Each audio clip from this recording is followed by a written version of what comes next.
Canada और भारत के बीच तनाव इस समय चरम पर है। दोनों देशों ने एक दूसरे के 6 डिप्लोमेट्स को निकाल दिया है और उन्हें देश छोड़ने का आदेश भी दे दिया है। कनाडा और भारत के बीच तल्खी की शुरुआत पिछले साल जून में खालिस्तानी अलगाववादी नेता हरदीप सिंह निज्जर की हत्या के बाद शुरू हुई थी।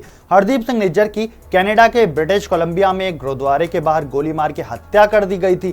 कनाडा ने आरोप लगाया था कि निज्जर की हत्या में भारतीय खुफिया एजेंसी शामिल है। पीएम जस्टिन ट्रूडो ने कहा था कि कनाडा की खुफिया एजेंसी कई महीने की गहन पड़ताल के बाद इस निष्कर्ष पर पहुंची कि निज्जर की हत्या में भारत का हाथ है। उन्होंने इस दावे के पीछे फाइव आइज अलायंस का भी नाम लिया और कहा कि इस अलायंस से भी इनपुट मिला है।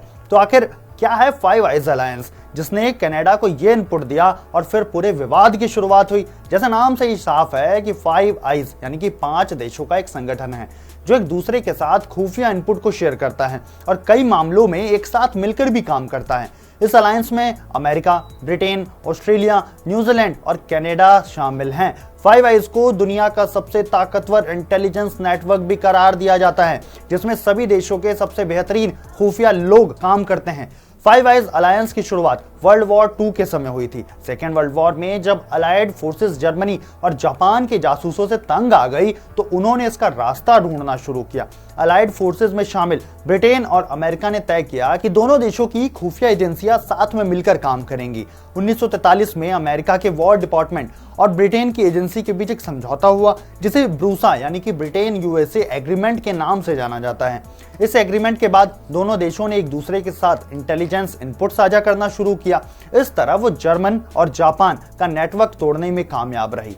वर्ल्ड वॉर 2 खत्म होने के बाद भी ब्रिटेन और अमेरिका ने अलायंस को जारी रखने का फैसला किया। 1946 में इस एग्रीमेंट को एक और नया नाम दिया गया, जिसका नाम पड़ा यूके यूएसए एग्रीमेंट। साल 1949 में कनाडा इसका हिस्सा बना। फिर साल 1956 में न्यूजीलैंड और ऑस्ट्रेलिया को भी इसमें शामिल किया गया। जासूसों का यह नेटवर्क कितना तगड़ा है, इसका एक उदाहरण देता हूं आपको। साल 2001 की एक घटना है। उस साल न्यूजीलैंड की क्रिकेट टीम पाकिस्तान के दौरे पर थी। रावलपिंडी में दोनों देशों के बीच एक वनडे मैच होने वाला था। मैच से अचानक पहले न्यूजीलैंड टीम ने ऐलान किया कि वो मैदान पर नहीं आएगी और मैच भी नहीं खेलेगी, और ठीक उसी समय उन्होंने टूर्नामेंट छोड़कर वापस अपने देश लौटने का ऐलान कर दिया। उस समय खूब सुर्खियां बनी। उस समय पाकिस्तान से लेकर इंटरनेशनल मीडिया तक हक्का बक्का रह गया कि आखिर न्यूजीलैंड ने ऐसा किया तो किया क्यों। बाद में पता लगा कि इसी फाइव आइज अलायंस ने न्यूजीलैंड को इनपुट दिया था कि उन पर आतंकी हमला हो सकता है, इसीलिए न्यूजीलैंड की टीम टूर्नामेंट से बाहर हो गई और उन्होंने पाकिस्तान में ये टूर्नामेंट नहीं खेला। तो ये था फाइव आइज के बारे में वो सब कुछ जानकारी, जिसकी वजह से भारत और कनाडा के रिश्ते इस समय हमको खराब होते हुए दिखाई पड़ रहे हैं। बाय द वे, ये वीडियो आपको कैसी लगी आप कमेंट करके हमको बता सकते हैं। ऐसी और वीडियोस को देखने के लिए सब्सक्राइब करें हिंदी खबर को।